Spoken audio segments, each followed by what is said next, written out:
hilarious because I'm getting ready to record a short, and this comes up. I'm tabbing it, right? Retab it here, and it's exactly what I have. It's ironic that another coincidental. There's there's 5 main ones. Spoilers, Superman movie. Number 4 is Snarky J's vid afterwards when she went to West Virginia. I was writing a quote, a comment. Sometimes I do it before watching the whole vid. And at one point I mentioned about, maybe she should get a crypto dog, stuffed animal, like the one I used, like the one I had from the movie theater, paraphrase. And then, about like maybe in the middle of her vid, little deep mid right, well, like maybe 70% of the way, she gets this plushy elephant, more like a stuffed elephant, like the one I got at that one store. Mom got also an elephant, kind of like a plushie. It's not really a plushie though. It's not plushy. It's like more stuffed animal, but like knitted, kind of small. Not small, actually, not that small. Kind of big, same size as my crypto. And then the 5th coincider would be that one that you saw with a cold. Cause I got a cold. The other 3s would be the godesconstant seat. There were multiple on the receipt. There's like multiple ones, subtitle, tunnels.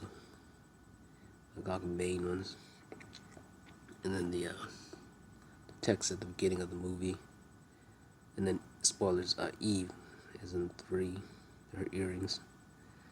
But the coincidental is interesting. Actually, not. And there's a number 6 one. And the reason for this vid is this guy's totally wrong. He says that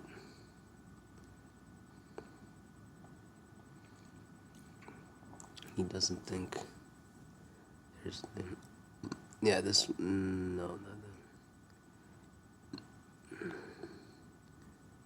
Yeah, this one. I think this one. No. Yeah, this one. It's about he doesn't realize he's not woke. It is woke. Oh, that's not. It is woke, which is a good fine. I have no issues with woke, but it is woke within the spoilers for Superman Gun 2025. The Palestinian Israel conflict, as Israeli conflict. That coincides with my franchise. That's significant because I'm researching this thing, the Superman thing, because the RLS are deep in it. Gun with the office space and blah blah, everything else. So it totally connects back to us. The fact that he has it as one of the main plot lines of the movie, if not the plot line, it's technically the plot line. Well, it's the battlefield, the main one. So that's a perfect coincidental. This could be what the goddess constant was about. It's possible that it could be about the Palestinian war. This could be the event. I was thinking it might be the Epstein, but I don't know. We use the Epstein one to push it. But yeah, it could be the Palestine thing after all. I gotta go to sleep.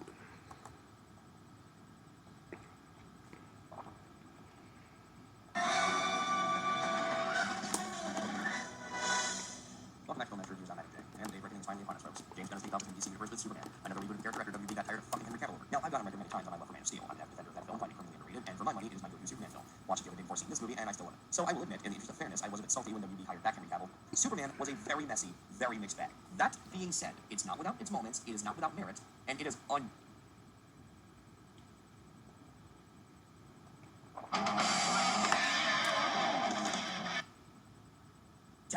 infinitely better than Gunn's last two films. So let me get the positives out of the way right now. First of all, the cast of this movie was perfection. I can't say the same for the characters, but every actor in it gave it 110% because I prefer Bruce Banner as a tortured character. But there's others who prefer the Ruffalo version, the one who has things with the whole more or less under control. So yeah, it's basically just a pick your poison situation. Rachel Brosnahan is Lois Lane. Jesus Christ, you could not have had better casting. When you see her, you do not see Rachel Brosnahan, you see Lois Lane. Her chemistry with Cornsweet was perfect and at times kind of adorable. I personally wanted more of her doing her thing in this film, but we'll get to that later. Nicholas Holt's performance was flawless. He played Lex Luthor exactly how Gunn wanted him to play it. No one will ever top Michael Rosenbaum in my opinion, but his performance was fine. Then of course we have Idai Gathegi. I truly hope I pronounced that name right, as Mr. Terrific. This guy is just a movie stealer. Mr. Terrific just fucking rocks in this flick. This guy just has this natural calm charisma about him. Every time he steps on screen, he is the coolest guy in the room. James Gunn directs the fuck out of this thing. Gunn makes full use of camera and movement to give the film its own unique flair. Remember the way the swing was shot in Amazing Spider-Man 2, where the camera made it feel like you were swinging It's because, spoilers, because Phoenix Jones.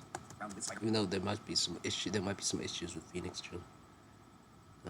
Man, Gunn does the same thing for Superman with the flying scenes. The action scenes are especially well directed in certain areas. The score, while a little too dependent on the original daughter score at times, effectively kicks ass and gets the job done. It really enhances the experience in certain fight scenes. Lastly, in regards to Crypto, I'm really mixed on him. I'm not a fan of Crypto, but it's really hard to be mad when it's just a friggin' dog. And to be fair, Crypto gets his own puny god scene at the end of the movie.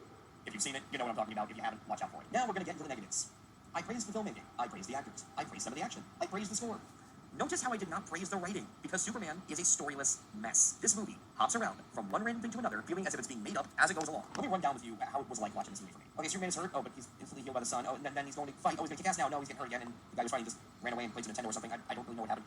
Okay, so we're headed to the Daily Planet now. Don't question that. And now Lex has access to the Fortress of Solitude. Okay, when did that happen? Oh, that was a kaiju that Lex unleashes. It's never explained. Oh, okay, can we stop for a second? And then, no, because that was a Justice King that's going to fight for some reason. What now? And, oh, no, people hate Superman. Wait, when the fuck did this happen? It keeps going like that. It's just random event after random event after random event, and dear fucking god, it never takes a break. James Gunn never allows any emotion to really resonate because he's too busy moving shit along at a Speedy Gonzalez pace. The plot is never allowed to breathe. It's cinematic bombardment. Admittedly, the dialogue is okay, just how the actors are at least able to pull off the parts as well as they do, but I swear the story has multiple personality disorder. It can never pick just one thing to focus on. And I know some might try to make the argument that, oh, well, there was a lot going on in Batman v Superman, and you like that film. Well, yeah, this is true. That movie did have a lot of plot points, several of which probably could have been cut, but all of the plot points were in service of one central narrative. How is the world dealing with Superman now that he's revealed himself? Some fear his power, some see him as a god, some see him as a devil, some want him controlled, some want him dead. Everything in that film connects back to that narrative. That is not the case with this film. There is no central theme or arc for the Superman character. The movie just consists of about a million different things happening to him and the people around him in the span of a couple days. While a lot of this stuff is entertaining, it's hard to find an actual story to care about among all the randomness. And again, because the film can't take a break for more than 5 seconds, the emotional moments really have no levity. Cornsweet and Brosnahan have great chemistry, but for a movie with a 2-hour runtime, these two are barely on screen together. I'm gonna say that again. Clark Kent and Lois Lane are barely on screen together. And it's a shame. Speaking of Cornsweet, listen, I do like his performance as this version of Superman, but, and I'm just being real here, they made Superman, well, kind of a bitch in this film. This guy, for like 90% of this movie, is just getting his ass handed to him and crying. I mean, yeah, it's cool watching the fight scenes because they're shot well, but I'd also like to see Superman kick some ass and not have to be bailed out by Guy fucking Gardner. Guy Gardner, the comic relief Green Lantern, is more badass in this movie than Superman. I'm not making this up. Speaking of which, okay, let's talk about the Justice Gang. Terrible costumes aside, did we need them in this film? No. We did not need them here. Why? Because the fucking Superman movie. We're not doing Justice League. We are doing fucking Superman, and this movie has to constantly call time out to focus on these two characters. And when I say two characters, I mean just Guy Gardner and Mr. Terrific, because what the hell was Hawkgirl even doing in this movie? I mean, don't get me wrong here, I love Isabella Merced, but if you took her out of this movie, not a damn thing changes. Guy is a decent comic relief, Mr. Terrific is the best damn character in the film, and Hawkgirl, well, Hawkgirl exists. That's about the best I can say for her. She exists. Just like Metamorpho. And if you think he's a clip note in the review, don't worry, he's a clip note in the damn movie too. In regards to Superman's parents, both human and Kryptonian, not really much to say about either. His human parents are pretty forgettable and treated like an afterthought. The changes made to his Kryptonian parents, yeah, I didn't really like it. I'm not going to spoil it for anybody, but there is a reveal that really didn't sit well with me at all. At first I thought, oh well, this has to be a lie, it has to be manipulated, but no, the movie confirms that it is accurate, so yeah, I wasn't a fan of that. Lex Luthor is pretty much just Elon Musk, which makes perfect sense. I mean, come on, Elon Musk is just a real-world version of Lex Luthor anyway, isn't he? So why not draw inspiration from that? Now, there are moments where he just comes off as a bratty, annoying child, and this is also something that bothered me about the High Evolutionary, if you remember. However, it's really Holt's restrained performance that strangely made it to where it didn't bother me. Like, every time you think like this guy's just gonna burst out screaming, no, he manages to pull it back just enough. So, yeah, I really can't praise Nicholas Hoult enough in this fucking movie. He just nailed this character. In any lesser hands, this would piss me off. Speaking of that, notice, even when I'm ripping the movie apart, I really haven't been that angry so far. And that's because none of the negatives have truly made me angry. They've confused me, they disappointed me, and I certainly didn't like the negative elements I mentioned, but they didn't do enough to really elicit anger. Now let's talk about the one thing that did. You guys remember all that backlash to the destruction caused in Man of Steel? Oh, he lets too much destruction happen. Oh, too many people die. Oh, he doesn't save enough people, even though we clearly see him saving a lot of people in the movie. But, oh no, we need more of him saving people. To say that this film goes out of its way in response to that to correct this would be an understatement. It overcorrects to the point where it is comical. Another super being attacks the city. Nobody can turn. Giant kaiju attacks the city. Nobody can turn. Shit ton of buildings are dominoed on top of each other. Nobody can turn. Something happens in the film that literally starts breaking the goddamn city in half. Nobody. He rescues a squirrel. It's awesome. It's like me rescuing the cockroach or trying to. You feel that? If you expect me to believe that among all this destruction and chaos, every person made it out okay, go fuck yourself. And I think what kills me about it is the hypocrisy of it all. Everyone bitching at that film for all the destruction, when there's also a ton of destruction caused here, and no one's complaining. Hell, I wouldn't even care about this at all if I hadn't had to hear people bitch about the destruction of Man of Steel for the past 12 years. But I'm sorry, don't you fucking dare try to tell me that nobody died or got injured from any of this shit. Oh, but Adam, you obviously weren't paying attention. They said they were evacuating the city. See, they evacuated the city. Okay, first of all, these fuckers won't even evacuate when a kaiju is terrorizing downtown. You really expect me to believe they're gonna evacuate over this? And second, you expect me to believe that they evacuated in what, the span of 10 fucking minutes? Why? I'm sorry, I'm not stupid. Fucking write better. This movie goes so far out of its way to overcorrect things for Man of Steel that Superman actually calls time out from a fight at one point to save a fucking squirrel. Not an adult, not a child, not a baby. A fucking squirrel. Really?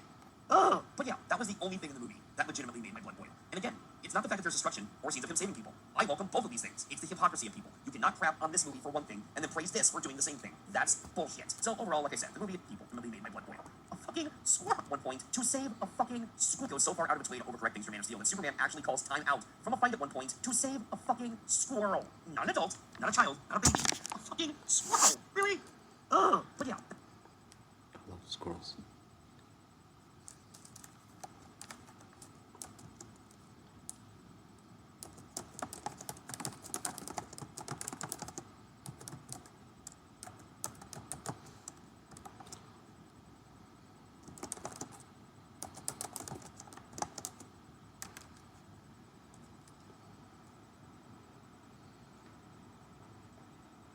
Acorn.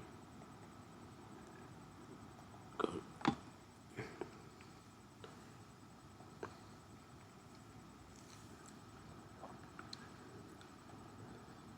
Contain spoilers, by the way, ladies and gentlemen. You know how long I've been waiting for this? Nice. Well, I'm about to make a name for myself here. All right, then.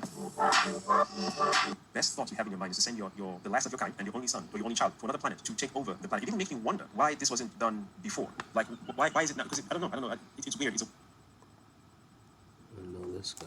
Well, here we, whatever DCU, James, Superman, Neo, and not so much, but that's spoilery stuff. Crypto was f***ing adorable. The goodest boy ever, absolutely charming and funny, big crowd pleaser. I like the tone of the movie. They've gotten rid of the oppressive darkness. Superman is bright and colorful and hopeful and optimistic again. Thank you. The action was well done, though James Gunn does seem to rely on certain techniques and styles of filming this stuff that you've seen before in his other movies. More on that in a minute. I like the score a lot. They didn't overthink it or get like this new. It goes in the opposite direction and really does create a real-life comic book on screen. And you wouldn't be able to get away with that with every property, but with Superman, Terrific's role is as big or bigger than Lois's. Very strange. We don't see a lot of John and Martha, though they're used well when they appear, and there's a scene with Clark and Pa Kent that was really good. Jimmy isn't used much. Stuff. Superman, Lois, and Lex. That's what the focus and Perry is on screen for less than 2 minutes. Meanwhile, the Justice people for the Daily Planet. What do you mean he's not used much? Jimmy was used a lot. There's a scene with Clark and Pa Kent that was really good. Jimmy isn't used much. He gets this weird side story that seemed to only exist to solve a problem for the Daily Planet characters in the third act, and a twist that felt way too convenient. And Perry is on screen for less than 2 minutes. Meanwhile, the Justice Gang is all over the place. A bunch of them get their own subplots. The attention was split in too many different directions here. I don't dislike the Justice Gang or these other people, but they're in a lot of this movie, and it's a Superman movie. I wanted to spend more time with Superman's cast. Rosnahan's Lois is great. I wanted more of her. Why is like half her screen time just her tagging along while Mr. Terrific does stuff? Superman, Lois, and Lex. That's what the focus should have been on. Also, you've got Jimmy, Perry, and the Kents, and that's your forecast. But then you start adding all these other characters, so you can, I assume, lay the groundwork for various spin-off movies and streaming shows and whatever. And sure, Marvel are guilty of this too sometimes, but holy shit, this is a lot of characters to introduce in your first project whose sole purpose should have been to just make a great Superman movie. I wouldn't say any of these characters are bad. There's just too damn many of them, and they're taking time away from the people I came to see. And I wonder if that happened because James Gunn didn't know what to do with those people, or found them uninteresting because, again, he's still in Guardians of the Galaxy mode, and he's gravitating toward the characters who are more like the ones he's accustomed to using. And that mindset seeps into the action as well. There's one particular action set piece with Mr. Terrific. You'll know which one when you get to it. That is going to feel very familiar to you, and it's familiar because you've seen it before. I'm not saying rip off because you can't rip off yourself, but James Gunn basically just copy-pasted an action sequence from Guardians of the Galaxy and dropped it into here. It's the same f***ing scene, just done with Mr. Terrific instead of Yondu. I couldn't believe it. Why are you using Mr. Terrific if the similarities are this obvious? It just made no sense to me. So that was one weird idea, and it seems like James Gunn had a lot of those and was trying to cram in as many as humanly possible. There's a brewing war in the Middle East. There's a kaiju battle, a destabilizing pocket universe with a secret prison, all this stuff with crypto. Lex trying to set up this anti-Superman task force, the public turning against Superman because of reasons, some weird commentary about social media to set up what looked like a very random potshot of the internet community, and so on and so on. This film is very, very busy. It's trying to juggle so many different subplots and characters and ideas and concepts that it has to tie together. And yeah, James Gunn is better at that than most filmmakers, but goddammit, it's just so crowded with so much stuff going on, and it can't seem to decide where the focus should be. And the movie is so preoccupied with all this stuff that the simpler, fundamental stuff kind of gets glossed over, and this leads to character development getting truncated and major plot points too because of some strange narrative choices that Gunn makes. For instance, Oh, he knows what to.